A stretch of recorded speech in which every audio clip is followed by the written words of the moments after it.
Hey vinyl community, welcome back to my channel. Today we're going to do my Vinyl Tag 2022, the Rob Walker edition.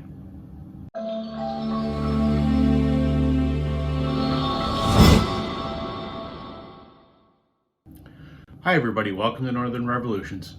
I'm Rob. Welcome back if you're returning. Hello if you're new. Today we're going to do my Vinyl Tag 2022, the Rob Walker edition. For those of you who aren't familiar with it, it's a set of questions that the community puts out at the beginning of the year, where people answer them with, the records that meet those categories. It's kind of a way for everyone to get to know what each other has in their collections. And this year the questions were put together by Rob Walker. So without further ado, here's my Vinyl Tag 2022. Question number one, what's your favorite album pickup of 2021? Without question for me, it's this one. Adam Baldwin's self-titled EP. Adam Baldwin is one of my favorite musicians. I cannot rave enough about how insanely talented this young man is. He's a singer-songwriter from Eastern Canada, Nova Scotia, I believe. I've mentioned him in one of my other videos. For context, I would say he's very similar to Bruce Springsteen. And funny anecdote, when he put out this self-titled EP, his band used to joke with him and call him the supervisor because he wasn't quite the boss.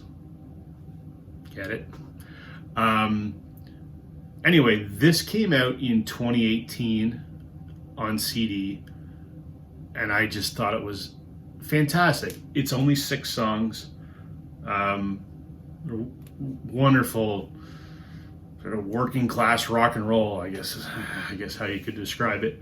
Adam's put out several albums since then,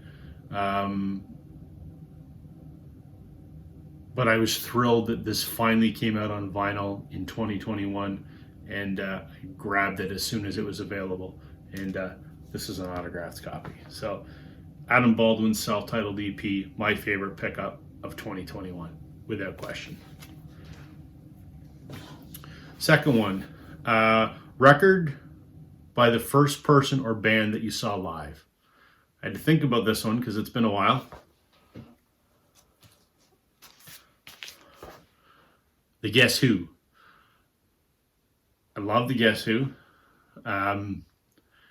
They did a reunion tour in the early 90s. I want to say 92 or 3, maybe, somewhere around there, which was quite surprising considering how much animosity had existed for the better part of a decade and a half, 2 decades between Randy Bachman and Burton Cummings. But they patched up their differences and got the original lineup of the band back together and went out. They did their Running Back Across Canada tour, and Bachman and Cummings have played together ever since. They don't own the name Guess Who anymore, so they tour as the Bachman Cummings band.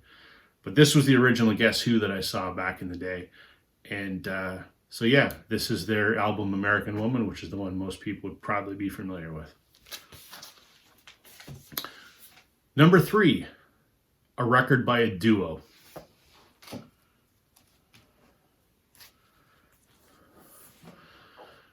This is a band called Whitehorse. It's a husband and wife duo, Luke Doucette and Melissa McClellan. Whitehorse was formed about, I want to say 7 or 8 years ago. Luke and Melissa both had solo careers, but they decided to form a band together. And this was their second album. It's called The Fate of the World Depends on This Kiss. They started off as an indie rock, folk rock sort of band, and evolved into a very sort of experimental rock, psychedelic rock is where they're at now. They did a detour where they did sort of their take on Southern blues. They're really accomplished musicians, and their catalog's pretty diverse. When they first started touring for their first 3 albums, it was just Luke and Melissa, no backing band, and they played all the instruments: drums, guitar, bass, percussion, keyboards, you name it. And they did it all, the two of them, live on stage with looper pedals.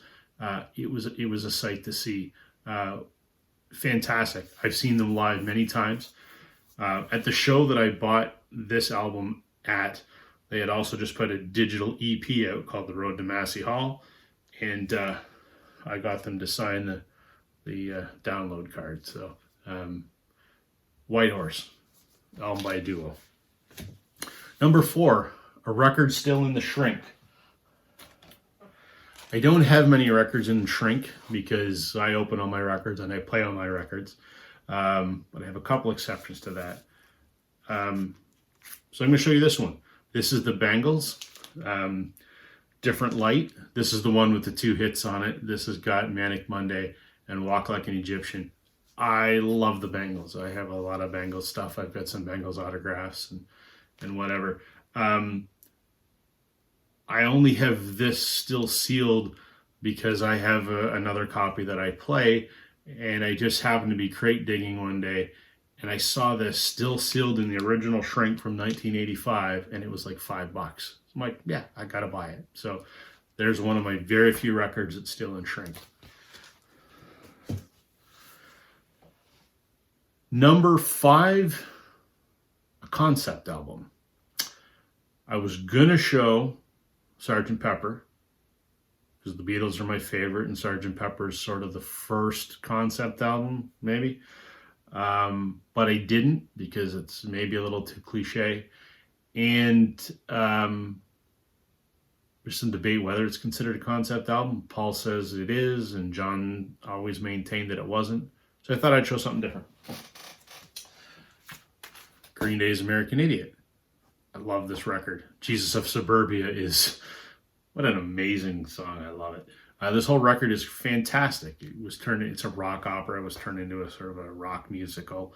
It's essentially about the corruption of a boy by the big city. Great record. So that's my concept album, Green Day's American Idiot. Number 6, a record that I have not played yet. I play all my records, and I play them in fairly short order after I pick them up. Bite Your Lucky, because I was just at the record store 2 days ago, and I still have one that I haven't played. Oasis live at Nebworth. This just came out back in the fall. It's a 3-record live LP from an incredible show that Oasis did at Nebworth back in '95, I believe. If anyone saw my very first video, my intro to the VC, I talk about some of the records that shaped me in my youth, and Oasis, What's the Story, Morning Glory was one of those records. So I was quite thrilled to have a live Oasis record. There is another live Oasis record called Familiar to Millions, which I don't have because it's like $500. So someday maybe, but I'm not paying $500. So anyway, I've got this live show live at Nebworth. I'll probably play this as soon as I'm finished making this video. Number 7 is a record by a band that I discovered in 2021. I'm kind of proud to actually give these guys a plug on the vinyl community.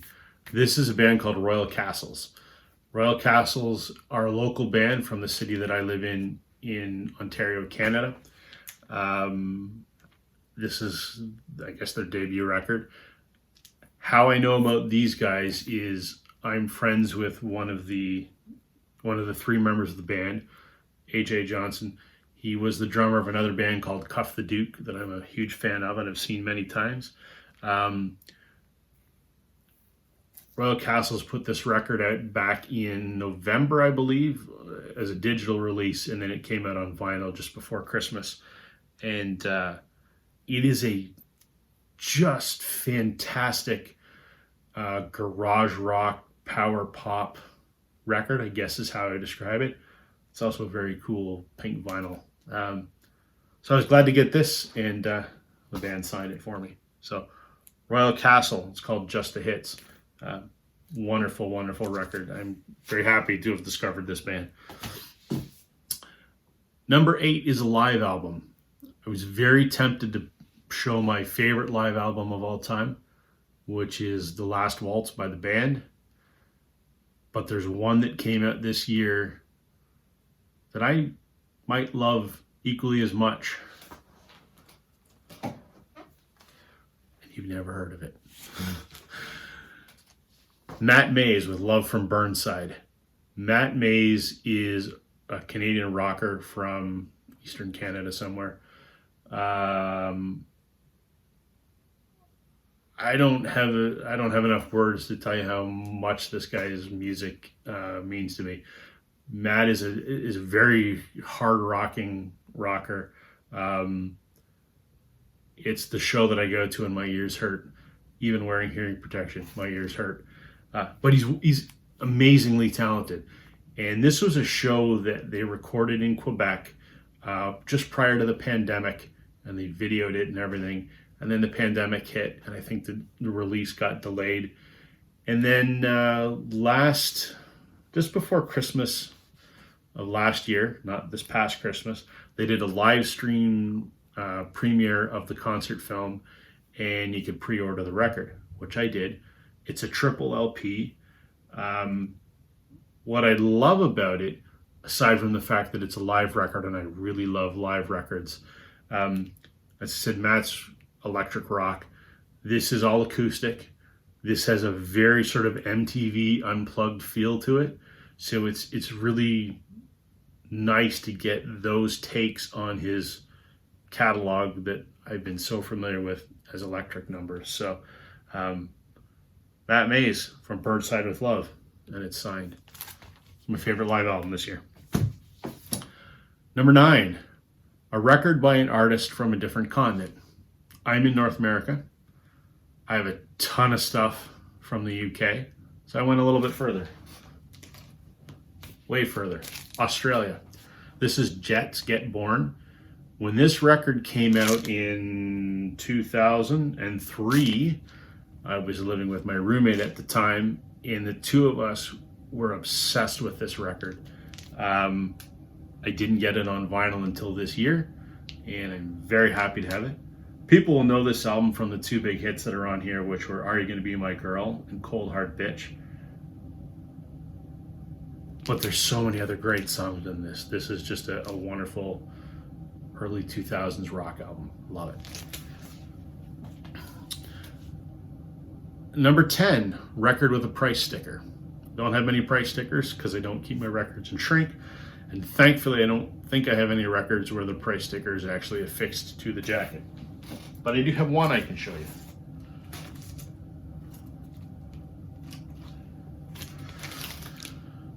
This is the Beatles' Something New. This is in remarkably good condition. This is an original Canadian pressing from 64 or 65, whenever this came out. I think it was 64. Still in the original shrink wrap and still has the price sticker on it. I have a really large, extensive Beatles collection, which I'm going to do a deep dive on in the coming week or so, probably. What I was doing was filling some holes in my Beatles collection. So, for example, with all my Canadian pressings, I have only first pressings, and I like to have the mono version and the stereo version. And so this was an instance where I needed the stereo version, so I picked this up off Discogs, not because it was in shrink wrap, and not because it was in absolutely immaculate shape, but it was those things and it was priced right. It's been played, like the shrink is split open at the side, but I needed it to fill a hole in my collection. It was the right price, and I'm just quite happy that it's in remarkable shape, given the fact that it's 50 some odd years old. Number 11, a punk rock record. I don't have a lot of punk rock records, very, very few in fact. Not that I have anything against the genre, I certainly don't. I just haven't put forth the effort to explore it like I should. So maybe that'll be my 2022 thing to do, is sample some punk music. But I was able to find some. So the one I'm going to show you is Me First and the Gimme Gimmes, and this is their album, Are We Not Men? We Are Diva. I love Me First and the Gimme Gimmes. They're sort of a supergroup, I guess. People from various punk bands, and they cover songs that shouldn't be punk songs. For example, on this record, I Will Survive, My Heart Will Go On, I Will Always Love You, Karma Chameleon. Can't imagine those as punk songs, but they work incredibly well. So, Me First and the Gimme Gimme's my punk record. Number 12, box set. No contest on this one for me. There's only one box set this year, and it's a doozy. The Beatles' Let It Be Super Deluxe. I'm a huge Beatles fan. I was excited when this came out. What do I want to say about this? Do I love it? Yes. Is it everything that it could have been? No. So what is in this box set is a Giles Martin new stereo remix, which is good. I like it. It's got a double disc of studio jams, that sort of thing, which is good. It's the same as a whole boatload of Get Back bootlegs that I've got. The gem in this is the Glenn Johns original mix of the Get Back album, which the Beatles rejected and then ultimately was given to Phil Spector, and he turned it into the album that everybody knows. I was very excited to finally hear that in its entirety. I can see why the Beatles rejected it. Not Glenn Johns' fault, but it just, kind of lackluster. What disappointed me about this box set is it never included a disc of the rooftop performance. And given everything that's been put into the anniversary of Let It Be and the Peter Jackson documentary, I gotta think that it's gonna be released on vinyl. They just announced that there is a Giles Martin mix of the entire rooftop performance, so I gotta hope it's coming out on vinyl. Also, it would have been nice if the Let It Be Naked mix had been included in here, but it wasn't. Nevertheless, incredible box set. Let it be. Number 13 is a record with a sports theme. That's a tough one. I didn't have many that I could think of, but I found one. It's a record I love, actually. Tom Cochrane and Red Ryder, Victory Day. Obviously, Victory Day sort of alludes to sports. The big single off of here was called Big League. It's a song about hockey. How Canadian is that, eh? Fantastic record. I love it. So that's my record with a sports theme. Number 14, a jazz record. I don't have anything. I don't have any jazz. I will admit I'm not attracted to jazz. It doesn't appeal to me. My dad had a lot of jazz, so it's not that I haven't been exposed to it, because I have. I listened to a lot of it growing up. I just never liked it.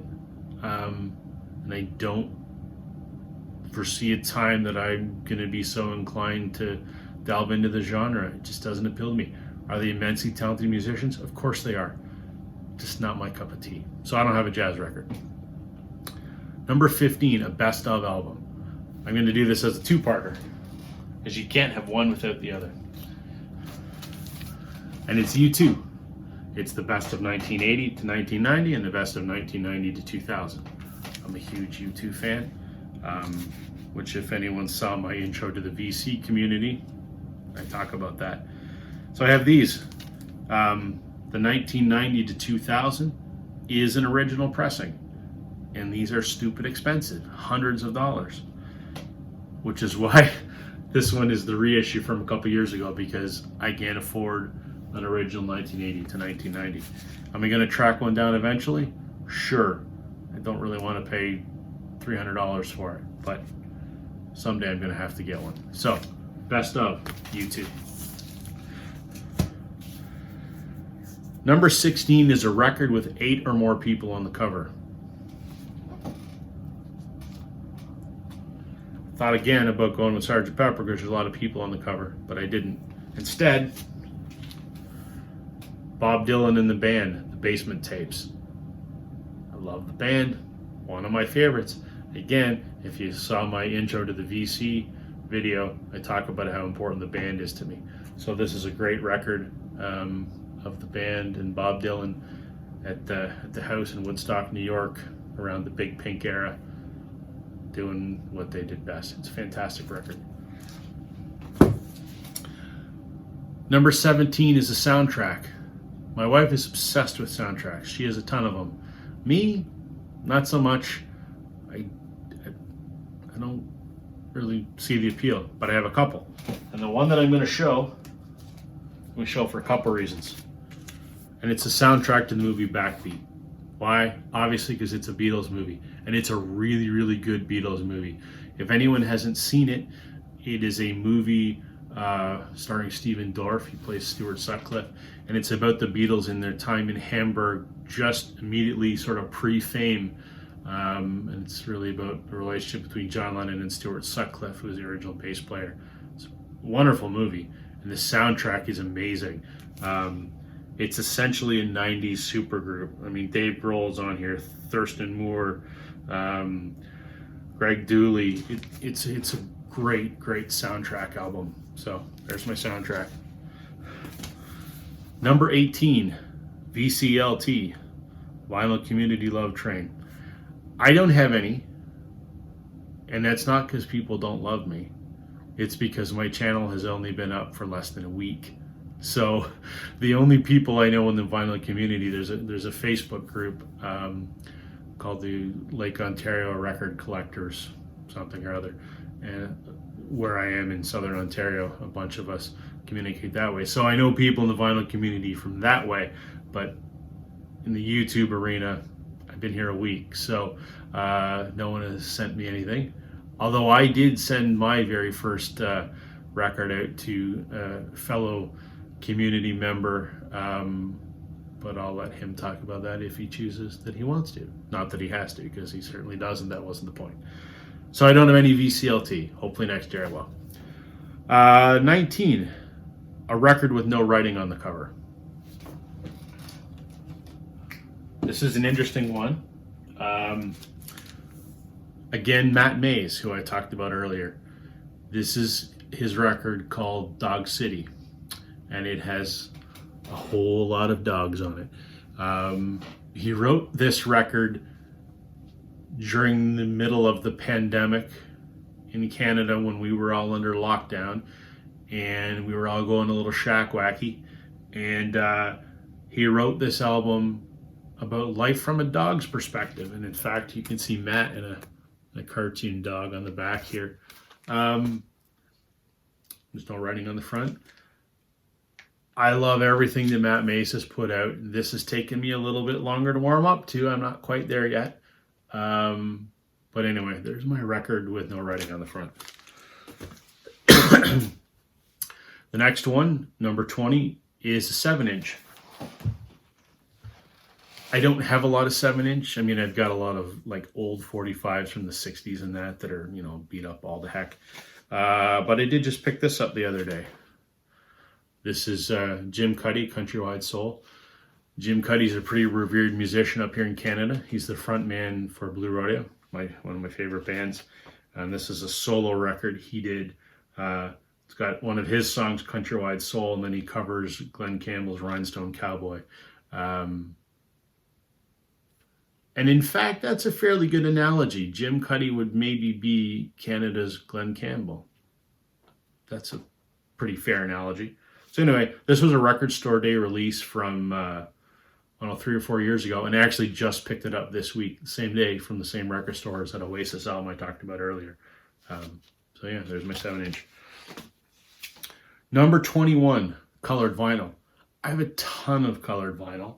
I don't buy something just because it's colored, but it just so happens that I have a lot of it. So the one that I thought I would show you, again, because I'm an Oasis fan, this is Liam Gallagher's MTV Unplugged. I've always been a Noel Gallagher fan. I always thought he was the genius in the band. Maybe I shouldn't use genius because he does rip off a lot of song parts. He's the talent in Oasis, let's go that way. And post-Oasis, I wasn't a big fan of Liam's stuff. Beady Eye was pretty crappy, and I thought his first solo record was kind of crappy. And I loved Noel's solo stuff initially. Now I don't like the direction that Noel has gone, but Liam's current solo album and this unplugged record are very enjoyable. So the reason that I picked this, one of the coolest colored vinyl albums I've got. It's this sort of teal and white splatter, I guess you could call it.